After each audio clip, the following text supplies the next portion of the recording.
That he's saying.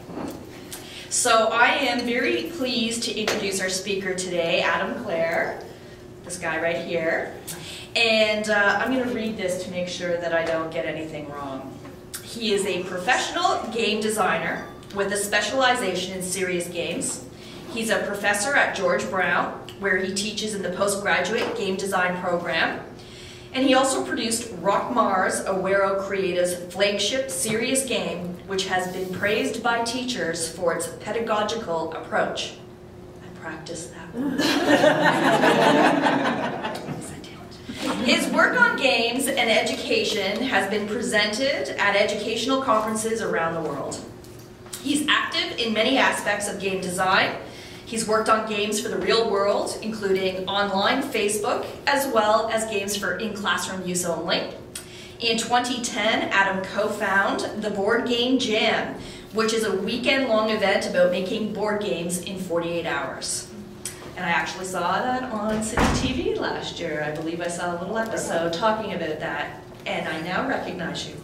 Adam has also done research into Ontario's e-learning sector for Interactive Ontario and is still engaged with improving the sector. Adam holds a master's degree in education from the Ontario Institute for Studies in Education. And as a hobby, he runs Things Are Good, which is a website dedicated to good news, and his research blog, Reality is a Game. Thanks so much for being here, Adam.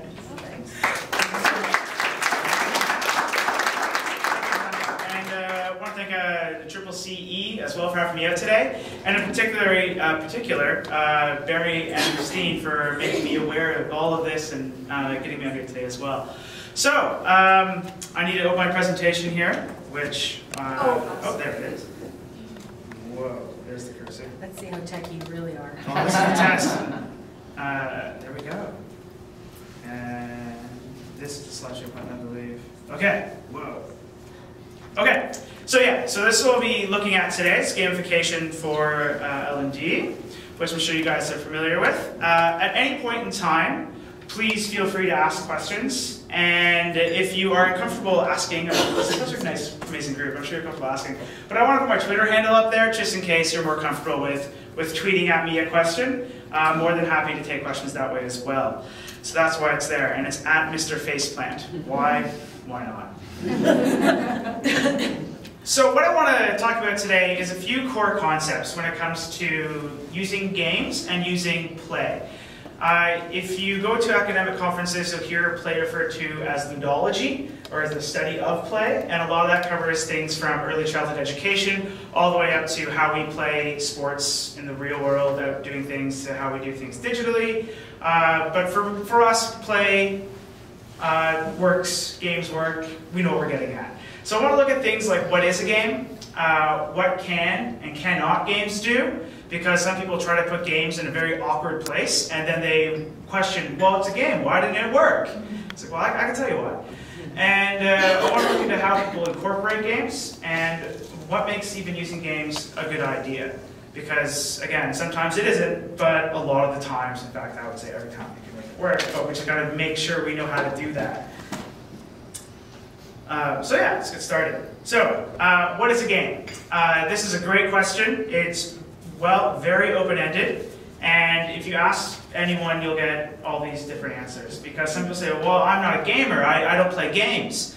And then you're waiting for the bus, and you're sitting beside them, or whatever, and they open up and they're playing Candy Crush. But I'm not a gamer, I've never played games. Like, Candy Crush is a game.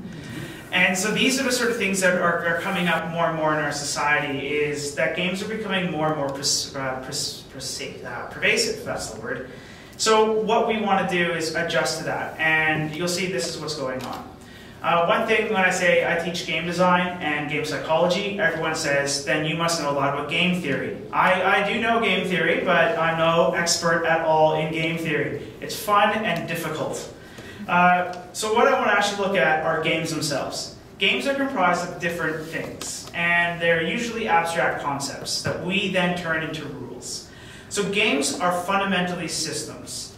And if you look at any system, it has a rule set, and it has things that you can and cannot do, even within and without those rule sets. So if you look at Olympic sports, there's a rule set, Don't dope? Is it always obeyed? No. But there's a system in place that deals with that scenario. So what we have is a system within systems, which are expressed. And it's up to the players to figure out what those systems are and how best to exploit them. And a good gamer exploits the system. This is why I like to say in education, high school, you have kids that know they can pass the course, do just enough to pass because they know it doesn't matter. So they're gaming that system. They figured it out. And then a bunch of frustrated teachers are like, you could get an A. But like, for what? And so they sort of figure this out because the system is designed for that. And so good players try to figure out how to win within the system presented to them, regardless of what that system is. And of course, this means we need players. We need subjects, we need test objects to put into this world and have them play. So a game does require players. Having a bunch of artificial intelligent units go against a bunch of other intelligent units works, sure, but it's not going to be so much the game we want to create, nor a game that we're necessarily interested in. Maybe in the future when we have like Super Terminator drone wars, but until then, we're going to require humans. The other aspect of this is that because we have systems and because we have players, we have to have different levels of complexity. So if you play a game on console or on your desktop or wherever, you might get confronted with when you start the game, easy, medium, or hard. And that's one way of dealing with these complex systems. But you can't, in the settings we're looking at, you can't make an LMS and say, do you want the easy system, the hard one, or the complex one, or the impossible one? We don't have a choice. So we have to build complexity in a different way. And actually, I will say a lot of social games, a lot of free-to-play, traditionally we see them on Facebook, now they're on mobile. A lot of those games have very interesting levels of complexity that allow the player to decide how complex the game is going to be. And that's actually a place where we can learn from. And part of this is also complexity of engagement. So Wikipedia, I love using Wikipedia as an example of how to engage people because Wikipedia is a massive, massive, massive thing. But anyone in this room could go and contribute to it and feel like they made the world a better place. We could go add a period, we could fix some grammar, we could add a sentence, we could add a source, we could do that in 5 minutes. Or we could write a whole new article on a whole new subject matter never before on Wikipedia. Our engagement is up to us. Our engagement with the complexity of Wikipedia is up to us. And I think that's a really nice system to use because it's really easy to understand. Games can be anywhere. And I really do mean anywhere. These are a bunch of games that are being played outside, ranging from Pac-Manhattan, which is on there with the woman running around. She's the Pac-Man or Pac-Girl or whatever it is in the actual game, I forget.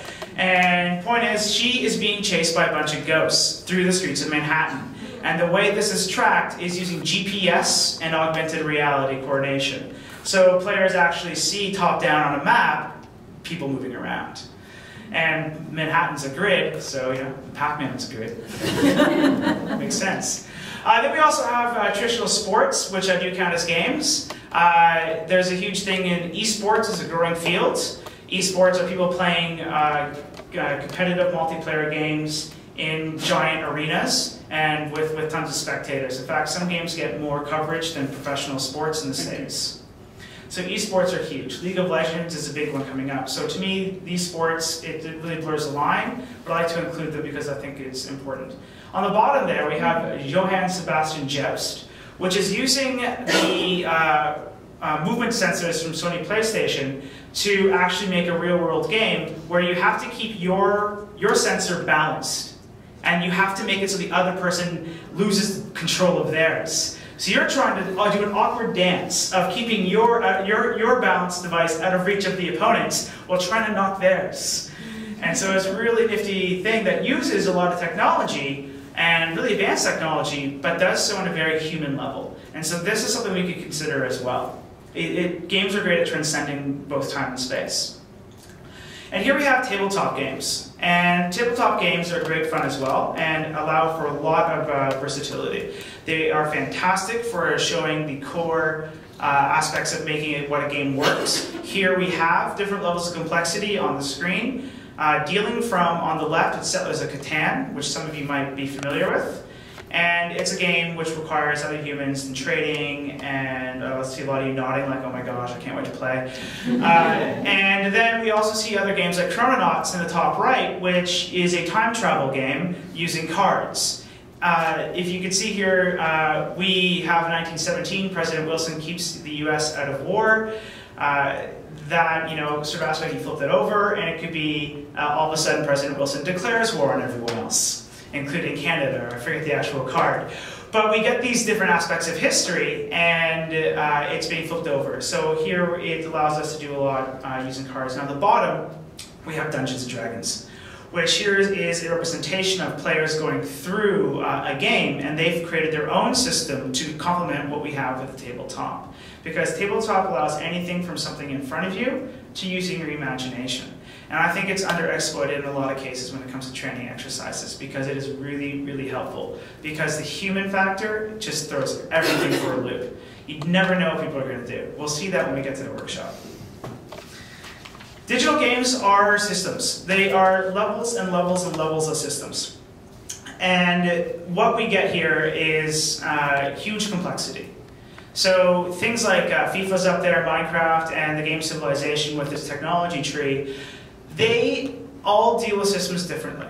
So in the tech tree, you have to unlock things through the tech tree to get new units, to build more, and so on and so forth. In a lot of cases, this is supply workflows. This is on-demand delivery. How do I schedule my units to be in the right place at the right time to upgrade them when the tech tree is unlocked so I can go and optimize my attack strategy to win this game? Because remember, we're looking at the system. We're not looking at the consequences of the system when we're looking at games themselves. So the system itself can be put anywhere and wrapped in anything, but what we need to make sure is that the system represents the end goals. And that could be, for a perfect simulation, like in FIFA Perfect. There's a lot of things that FIFA does hilarious when it goes wrong. Physics are really difficult. And so what FIFA's doing is emulating a real sport and simulating it on the screen. And so its rule set already exists, and it's really, really difficult to make reality inside of a little box. And they have to, there's a saying, in order to make a game engine about the world, you have to first build the toaster. And then once you get that, then you have to build bread, then you can get the bread, and then you have to hope that it makes toast. Because it might not. You don't know what's going to happen. And that's one of the beauties of games. At the bottom, we have an open sandbox game called Minecraft, which, is anybody not familiar with Minecraft? Okay, so Minecraft is like digital Lego. It's just tons of fun. You just go around building things, and it's online multiplayer stuff, so you could like go into a world and create your own stuff and explore it. It's actually a great exercise as well that I use in my teaching, with having the students go and make a game using Minecraft, using only what's available inside Minecraft, and therefore they're limited by an abstract rule set they don't fully understand, and it makes it very interesting results. Just like if you use Lego on a tabletop. So that's games. What can games do? And I do mean almost anything. They are a tool just like anything else. If we were having this talk 100 years ago, this talk would be about the moving image. How can we use the moving image to communicate knowledge? Well, we can communicate any knowledge with the moving image. It depends on how we do it, what we use it for, and how we practice it. So 100 years later, it's just a different tool for a different time. But there are things that games cannot do. And this is something that we often forget and overlook. And this is where we have this disconnect between success and perceived failure. Because what we can't do is assume that a game, in and of itself, is going to change the way people think. It can influence it, it can alter it. I'm sure you've all seen a documentary, and you've been like, oh man, I'm never going to participate in that in that oppressive regime again, or something. And the next thing you know, you're like, oh, I'll just throw it on the street, doesn't matter, styrofoam, what else? And so we don't always necessarily, we have the knowledge, we know what's happening, but we don't act on it. So we can't expect games to be any different. The name to drop here, I think, would be Habermas and collective action problems. But these are the sort of stuff that is not unique to games, but something that games, I think, can address better than other forms of communication. Because ultimately what we need to do is we need to tell people what we want them to think. This might sound like cynical and demonic almost, but what we really do is we are trying to change the world. And it's not a bad thing to want to change how people process information. To increase our control over waste management, we actually want people to approach a bin and stop and say, where does this go? That's not a bad thing. But that's ultimately what we're doing, is we're trying to change the way they think and interact with the world around them. So this is what we need done. When I say we need to tell them, we need to tell them. We can't think they're just going to instantly know. We actually need to communicate our intent. And there's multiple ways we can do that, using text, using video, using theme, whatever we'd like. So ultimately, what I like to say with games, if you are trying to use games for positive change, is that a blended learning approach is usually the best approach. So don't just leave the game on its own, have support material for the game, and have support material for whoever's communicating that game to your audience. That is why you need to be focused on people. You need to be focused on people because you need to design for them. They are the end target, if you will. But we can't force games on people. I can't force you to do anything, because then you'll resent me for it, and then you're going to hate whatever I give to you. We can't force games onto people. It's not a nice thing to do. It's like you're like, okay, I'm going to go to a movie theater. I'm going to watch the next greatest Arnold Schwarzenegger film. And it's like, no, it's a space documentary from William Shatner. Thank you. Like, the expectations are way different. And so when people are engaged in something, we want to work to that. It's about user design experience. So games can do anything else, though.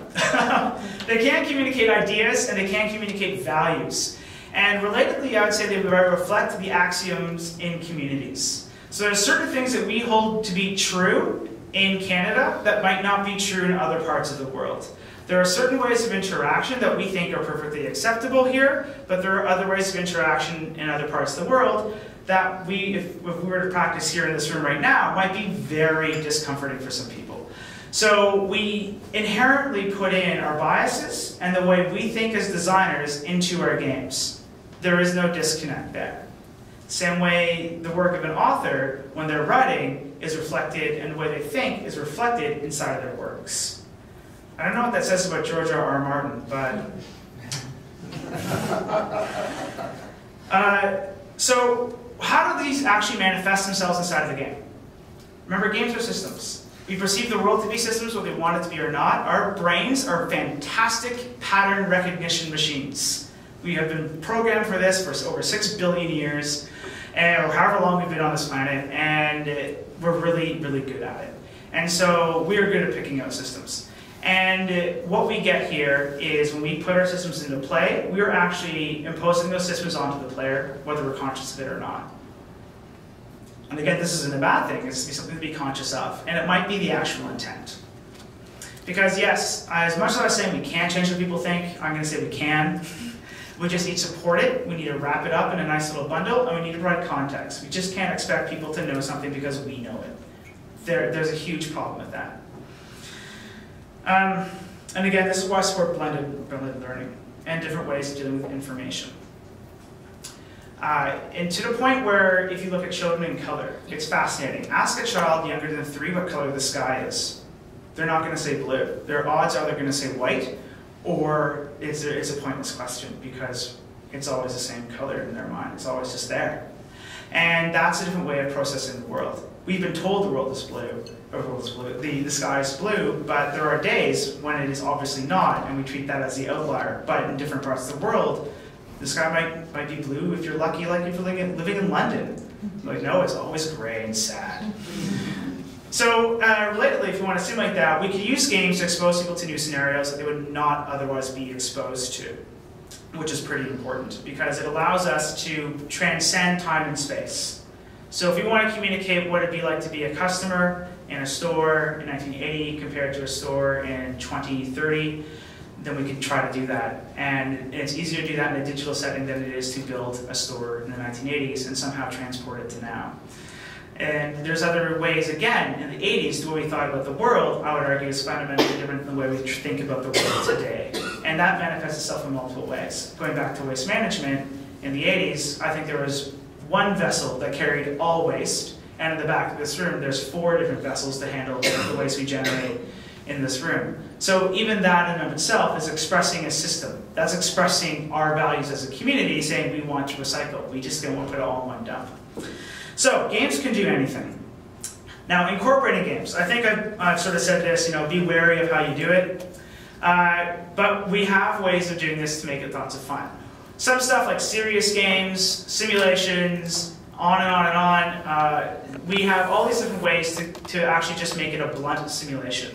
To really engage the person, say, this is almost like the banking way of communicating in education. Here it is, memorize it, catch you later. That's necessary in some cases, and it works. And so we can have games as standalone practices for like oil rigs, for negotiation stuff. We could use this very simply, but I'm sure you guys know this. Now this is a sort of like a warning here. Do not use the gamification force. This is what happens when people improperly gamify things. They force people to do things. They expect more from them than that's reasonable. They put barriers between what they want to do and what they're actually doing. And this provides huge logjams. So imagine every single time you went to Wikipedia, to go back to that example, you were told, okay, in order to read the next article, you need to get the next badge. And in order to get the next badge, you need to at least go edit the grammar in one of these 5 articles, pick which one. And I just want to find out this one piece of knowledge, but the system isn't letting you. It's standing in your way.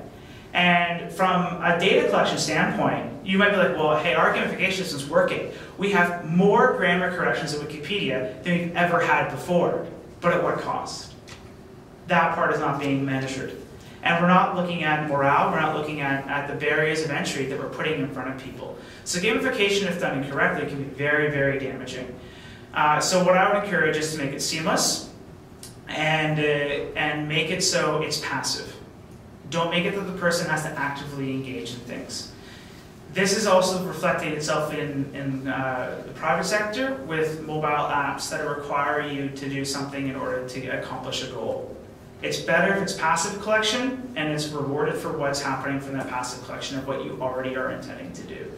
And because that last point there, extrinsic motivation works 50% of the time, that's because extrinsic motivation works pretty much only on males. And females tend to, this is very broad, very generalized, but what we've noticed between males and females is how they would like to get rewarded.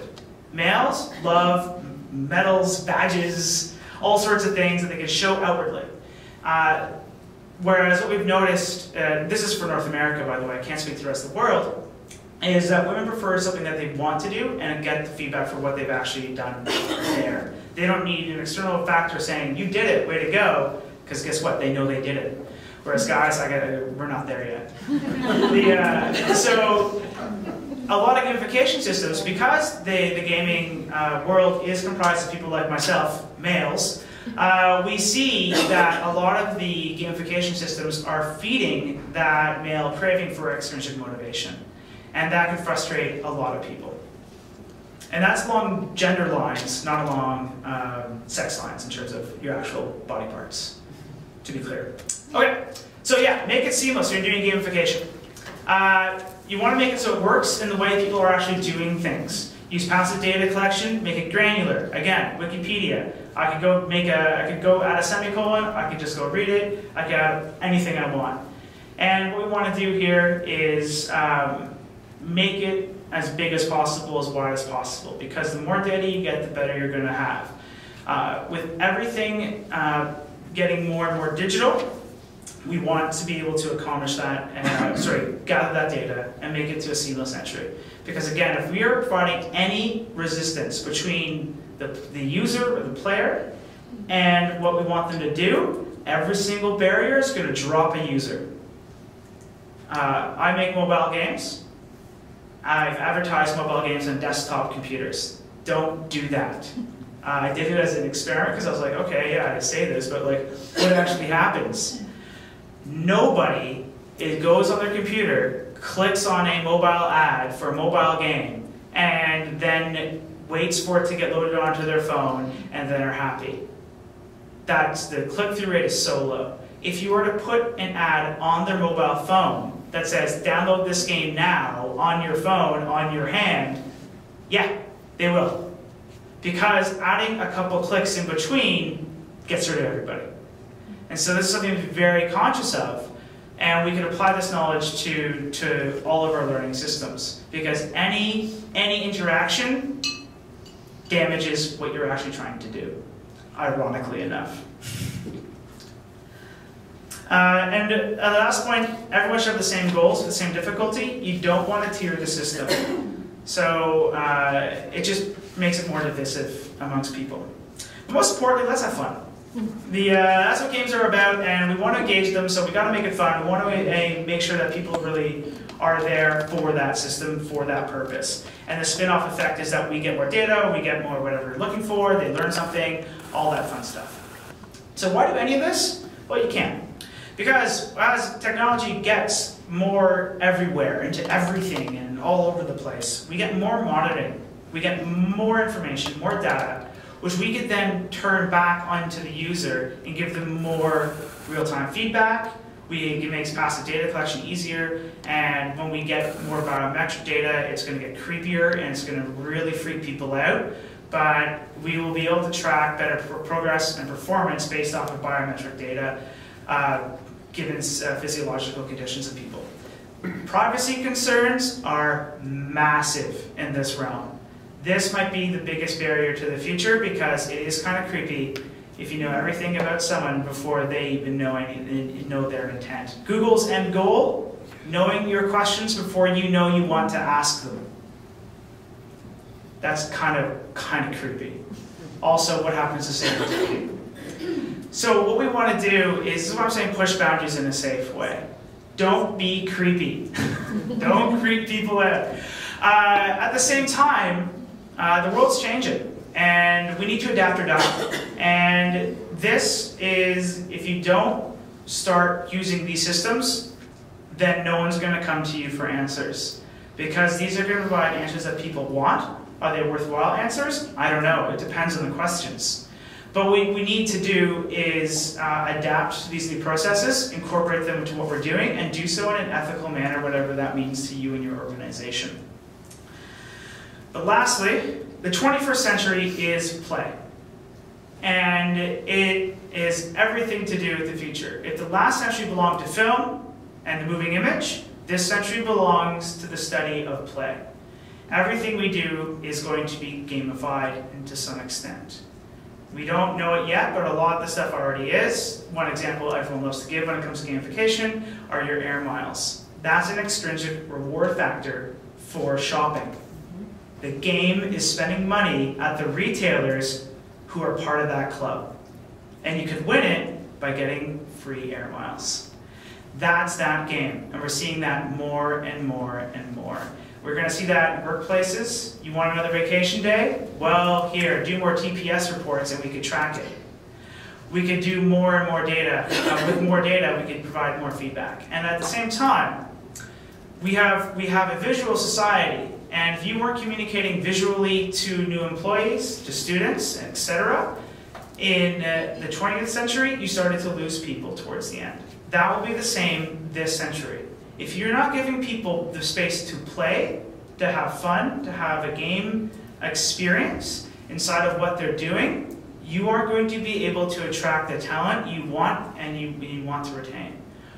One fun fact for next time you go on a plane, players of StarCraft who are air traffic controllers are far better than non-players of StarCraft who are also air traffic controllers. So next time you're in a plane, you're coming in for a landing, you better hope that person on the other end plays video games, because they are better at handling that information and juggling all that multitasking.